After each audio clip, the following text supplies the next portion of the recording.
Green GSM, hello. So good day guys, topic natin ngayon, feedback ko sa Green GSM. After ko umalis sa company na yon. So magkukwentuhan lang tayo dito, ikukwento ko lang yung na-experience ko dito sa Green GSM. Ito real talk guys, isi-share ko lang kung ano yung mga na-experience ko dito, kung ano yung feedback ko dito. Kung bakit ako umalis dito, wala pang isang buwan, siguro mga 2 linggo, ganun. Mga 2 linggo, mag-iisang buwan na rin kalate. So, ito ang feedback ko. So, kwento ko muna kung paano ako nagsimula dito sa Green GSM, no? So, itong Green GSM company is maganda to. Hindi ko sinasabi na hindi to maganda. Maganda yung yung mission ng may-ari, yung Vietnamese. Ang gusto niya mangyari is yung mga sasakyan magkaroon ng less pollution. Kumbaga mabawasan yung pollution dito sa Pilipinas. And hindi lang sa Pilipinas kundi sa buong mundo. Una-una nabuo yan sa Vietnamese, ang may-ari niyan Vietnamese. So pangalawa, Lawag, Indonesia. So pangapat tayo sa Pilipinas na nagkaroon ng Green GSM. So magandang mission ng may-ari, yung Vietnamese. Nakalimutan ko sinong pangalan, basta Vietnamese yung pangalan nun, no? So yun, maganda yung company na yun. Fully electric, no noise, no smell, no pollution. So, yun ang maganda sa vehicle na yun. Kumaga yung taxi na yun parang 5-star. Alam mo yun, 5-star taxi kasi maganda yung quality ng taxi vehicle na yun kasi electric, no? Wala siyang pollution, maganda yung takbo niya. Na-try ko, sobrang smooth ng takbo ng vehicle. Napaganda ng company. Yun yung positive na feedback ko doon. Pero meron na akong negative dito na feedback. Ito yung na-experience ko. So, magsisimula tayo kung paano ako nag-umpisa dito.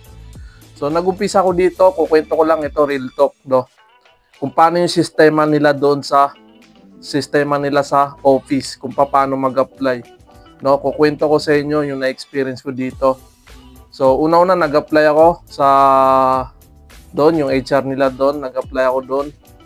So, in-interview naman ako doon. So, makikita nyo sa vlog ko dito sa TikTok, sa social media, sa lahat ng social media ko. Makikita nyo kung paano ako nagsimula. Nandyan na yung detalye ng paano ako nag-apply. So, isoshortcut ko na lang. So, after ko mag-apply noon, then nag-training na, tapos na yung training. So, nagkaroon kami ng orientation. No, ito yung sistema na step by step. Ito yung karugtong ng vlog ko na hindi ko na video, no. Hindi ko na vlog noon, no. Nagkaroon kami ng orientation bago kami kumuha ng unit na sasakyan, no. So, meron silang unit doon na brand new, tapos second hand. So, papipiliin ka kung second hand ba yung kukunin mo o ano. Meron silang second hand doon, papipiliin ka, second hand ba? Pero, yung second hand na yun, nandun na yun sa depot, yung office na yun, nandun yung mga second hand. Yung mga hindi na nagamit na nawala yung mga driver nila, umalis din, no? So, yung brand new na yun, pupunta ka sa Laguna, no? Santa Rosa, Laguna. So, pupunta ka doon, mag-aambag ka ng pamasahe doon, mag-aambagan kayo ng mga kasama mo, pamasahe. Meron naman kayong sasakyan doon, ipoprovide, babayaran nyo. Mura lang naman, 50 pesos yun. So, mag-aambagan kayo. So, yun. Yun yung pagkuha ng sasakyan. Yun ang pagkuha ng electric vehicle, no? Pupunta ka sa Santa Rosa, Laguna, pagka brand new yung kukunin mo. No? Pag second na, nandun lang sa office, yung mga umalis na driver. So yun, balik tayo sa orientation. Nung nag-orient na kami, no? So yun, magulo na. Hindi yung sistema doon napakagulo, hindi namin alam kung ano yung ano pa yung gagawin namin doon, no? So wala silang pinakilalang mga supervisor doon, no? Kumaga ikaw na yung naghahanap sa sarili mo kung sino yung supervisor, sinong hahawak sa amin. No, yun yung na-experience ko dito nung nag-apply kami. After ng orientation, yun. Kami pa yung naghanap ng supervisor kung sino yung hahawak sa amin para makapag-umpisa na kami. Kasi hindi ka makakapag-start kung walang supervisor, no? So, siya kasi yung gumagawa ng schedule para sa'yo eh. So, hindi ka makapag-start. So, naghanap kami, kami pa yung nagtanong-tanong. Yun yung hindi ko nagustuhan dito. Kumbaga, magulo yung management nila, hindi proper, walang step by step kung paano magsimula. Kung makapag-start ka na ba o hindi pa. Wala sila sinasabi sa iyo, bahala ka. Kung after na orientation, ayan, maghanap ka na ng supervisor mo. Wala silang pinapakilang supervisor kung sino yung hahawakan. Katulad ng halimbawa after na orientation, ito yung supervisor nyo guys. Parang ganun. Kumaga example lang yun, no. So wala silang ganun. Kami pa naghanap, nagtanong-tanong kung sino pa yung mga supervisor. Hindi namin kilala kung sino-sino mga supervisor doon. Lapit na kami supervisor after ng orientation. So yun, binigyan kami ng schedule.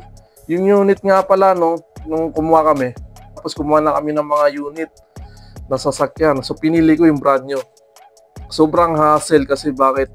Sa Santa Rosa pa kami pumunta sa Laguna. Ang layo nun, no?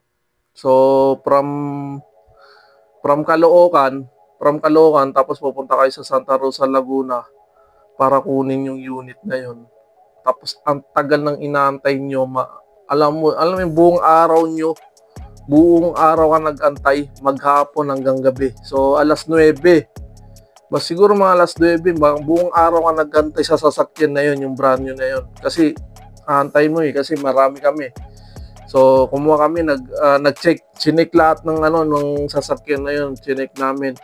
Kung may diferensya, kung may sira, bago mo kunin yung unit, kailangan i-check mo muna, double check. Kasi kapag hindi mo chinek kasi ikaw ang may hawak doon. Kumbaga, ikaw yung charge noon eh. Ikaw yung magcha-charge noon sa mga diferensyang sasakyan. So, chinek lahat ng sasakyan. Yun, after nun, nagkaroon na kami ng supervisor, no? Na may sasakyan na, nakalibrate na, yun, after nun yun. Pagkatapos nun, yun, biyahe naman, okay naman yung biyahe, nagbibiyahe naman. Ito yung dahilan kung bakit ako umalis sa Green GSM. So ito, sasabihin ko kung bakit ako umalis sa Green GSM. Hindi ko nagustuhan yung, alam mo yung talagang nawala ka na lang 2 araw. Hindi naman as in nawala ng 2 araw, no? Yung isa day off ko. Tapos yung isa nag-absent ako kasi may importante akong pinuntahan, alam mo yun, emergency, no? So may importante ako pinuntahan noon nung absent ko na yun. So 2 araw ka lang nawala. Pagbalik mo, alam mo nangyari, yung sasakyan na yun binigay sa iba. 2 linggo ka na, tumagal ka na, okay naman yung yung pagbiyahe mo, 2 linggo. Biglang mawawala sa iyo yung sasakyan na pinaghirapan mo kunin sa Santa Rosa, Laguna. 2 araw ka lang nawala. 2 araw ka lang nawala. Pagbalik mo, yung sasakyan na yun, nawala na rin. Sa iba binigay. So, di ba ang pangit na walang procedure, walang proseso, ang bilis nilang ibigay sa iba yung sasakyan. Although yung sasakyan kasi na yun, siyempre pinaghirapan mo kunin doon. Sa Santa Rosa, Laguna, may papel doon na nakalista yung pangalan mo, na charge sa iyo yung kung ano yung diferensya doon, kung ano yung diferensya doon sa sasakyan, charge sa iyo. No, may papel akong hawak nun. Tapos basta-basta na lang nila binigay doon sa bago. So walang procedure, walang proseso yung paglipat ng sasakyan sa ibang driver, no. So nawalan ako ng gana noon nung nalaman ko na yun, hindi ko na pala madodrive yung bago kong unit na kinuha ko sa Santa Rosa, Laguna. Nawala ka lang ng 2 araw, no. So yun yung disadvantage, hindi maganda yung supervisor. Mga supervisor doon, mga nagtatrabaho doon, mga bisor nyo doon, hindi maganda. Yun yung na-experience ko doon. Then ang malupit na ito nung nag-uumpisa ako sa Green GSM noon. Unang-una, Nakilala namin yung isang supervisor, no.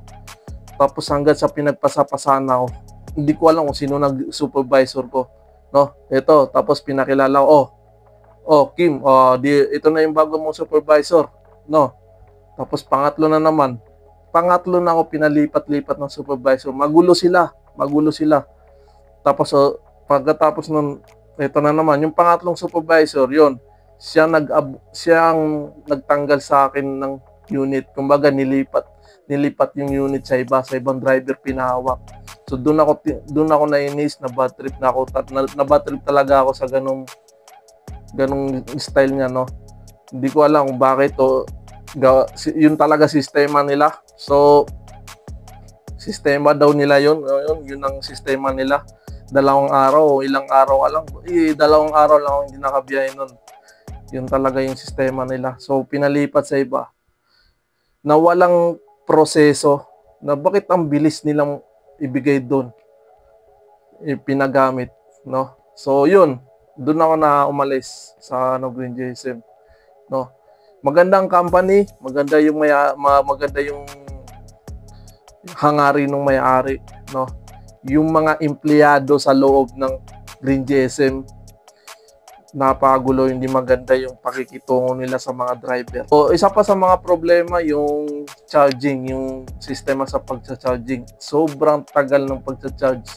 Kasi bakit? Magcha-charge kayo ang haba ng pila. Sa Depot 1, sa Depot 1 kasi main office ng Green GSM. Doon ang haba ng pila, nagkakaproblema sa charging. Yung alam mo yun, yung gusto mo umataw pero hindi ka makakataw dahil nasayang yung oras mo sa pagcha-charge, no. Yun ang isa sa dahilan. So, pero ito malupit, yung incentives nila kapag meron silang pagpipilian doon, gusto mo ba magpamembro? Ito narinig ko sa mga nakasama ko sa Green GSM, sa mga driver ng mga paps natin dyan. Gusto mo pa magpamembro daw? Basta membro na kung saan yung membro na yon, yun yung bakbakero, kumbaga yung tinatawag na bakbakero, na gusto mong ma-hit lagi yung incentives. So kapag mataas yung incentives mo, kumbaga nakaka 4,000 ka sa isang araw, 3,000, 4,000. Ang kabaliktaran nito, real talk, yung minimum mo mas mababa naman. Ito real talk, guys. Mataas nga yung incentives mo, pero yung minimum mo may bawas. Ang laki ng bawas. Ang dami nagre-reklamo mga Green GSM driver, no. Imbis na minimum wage, nagiging, alam mo yun, maliit na lang. Ewan ko kung doon nila binabawasan yung pera na pang-incentives ibibigay sa'yo. So parang wala lang din. So ang ginawa ko noong that time na yun, hindi na ako nag-hit ng incentives kasi parang wala lang din, no. So yung incentives yun parang pang-akit lang nila yun, no. Pang-akit na lang para maka-recruit sila ng mga driver, no. So incentives, tawa-tawa ka, kawawa pa sa oras, minsan wala pang tulog yung driver, no. Mahigit 8 hours, 12 hours, 13 hours ka na nagde-drive. Alam mo yon. Tapos yung minimum mo, hindi naman minimum. Ang mataas yung incentives mo, kapalit naman nun, yung minimum mo maliit. So, mas malaki pa kinikita ng minimum kung hindi mo i-hit yung incentives, no? So, kung hindi ka nagpamembro. Meron tinatawag na ganun, no? Kung hindi ka nagpamembro sa grupo na yon, na bakbakero sa pag-i-incentives, no? So, meron tinatawag na minimum wage, no? So, pag hindi mo na-hit, yung minimum na naman, nakukuha mo yung minimum. So, meron pa rin nagre-reklamo kasi minsan maliit daw, kulang daw yung sahod, no? Pero sa experience ko is okay naman yung pasahod nila. So, walang delay. So, yung pasahod nila okay naman sa experience ko. Yun lang naman yung sistema ng na-experience ko dito sa Green GSM. Mga officer dyan sa yung mga supervisor dyan sa Green GSM, hindi ko nagustuhan talaga yung mga pakikitungo nila sa sa mga driver, no. Imagine, no, naghirap ka lang kunin yung unit mo sa sa Santa Rosa, Laguna, from Caloocan, tapos papunta ka sa Santa Rosa, Laguna, no. Naghirap ka pumunta doon, tapos 2 araw ka lang nawala. Ang bilis ibigay sa ibang driver yung unit mo. Which is hindi naman sa'yo yun kasi pinahiram lang sa'yo yun para gamitin. Kasi driver ka sa company na yun yung Green GSM Pero ang mali lang doon kasi ang pangit talaga. Kasi bakit? Alam mo yun, yung sistema nila hindi maganda. Walang procedure. Walang paalam sa akin kung kailangan ng ganito. Kapag nawala ka sa 2 araw na yung sasakyan mo, ililipat namin sa iba. Walang paalam. Kumbaga, wala silang communication, cooperation sa mga driver. Napakagulo ng sistema nila sa office. So, yun guys, yun yung feedback ko, no? Hindi ko to ginawa para sira ng company. Ginawa ko to para magbigay kaalaman sa mga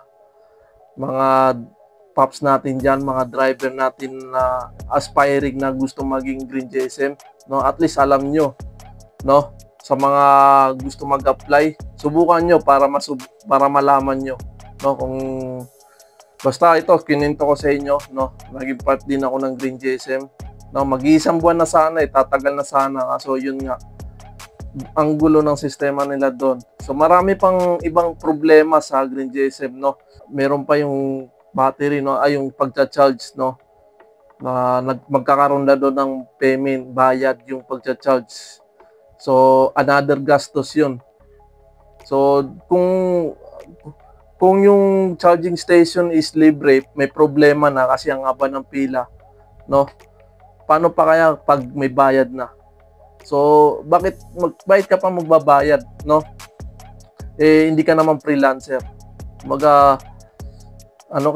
Empleyado ka Dapat sagot nila yun kasi empleyado ka. Ikaw yung nagda-drive, ikaw yung nagbibigay ng income sa company. Yun. So, yun lang. Yun yung aking opinion. Bakit nila kailangan ipabayad sa mga tao, no? So, hindi lang ako nagsasabi nito. Marami akong nakikitang mga kapwa nating Green GSM driver na ganito rin yung issue, no? Ganito rin yung issue nila, no? Bakit magpapabayad ng charging station? So, ewan ko kung matutupad yun yung may bayad, no? O libre. Pero, yun nga, problema talaga yung charging. Talaga magulo yung pagcha-charge. So, yung income magulo din, no? Sa incentives, no? Minsan kulang-kulang pa yung mga income mo dyan, no? Malalaman nyo yan, subukan nyo sa mga gusto mag-apply, no? Sa, sa management, sa office, sa mga nagmamanage, no? Mga supervisor nyo, superior nyo dyan. Ang magulo sila, hindi sila na ipag-communicate, cooperate sa mga driver, no? Magugulo sila. Hindi maganda yung pakikitungo nila sa mga driver, sa mga empleyado nila. Kasi empleyado tayo dito. Hindi maganda yung pakikitungo nila. Yun lang guys. Then, mayroon ka natutunan sa ganitong video, no? I-comment nyo dito sa ibaba kung isa kang Green GSM na umalis doon. I-comment nyo dito kung ano yung na-experience nyo o mga iba pang na-experience nyo para malaman din ng mga ibang viewers. So, yun guys. Ang masasabi ko lang sa inyo, hello sa inyo, Green GSM.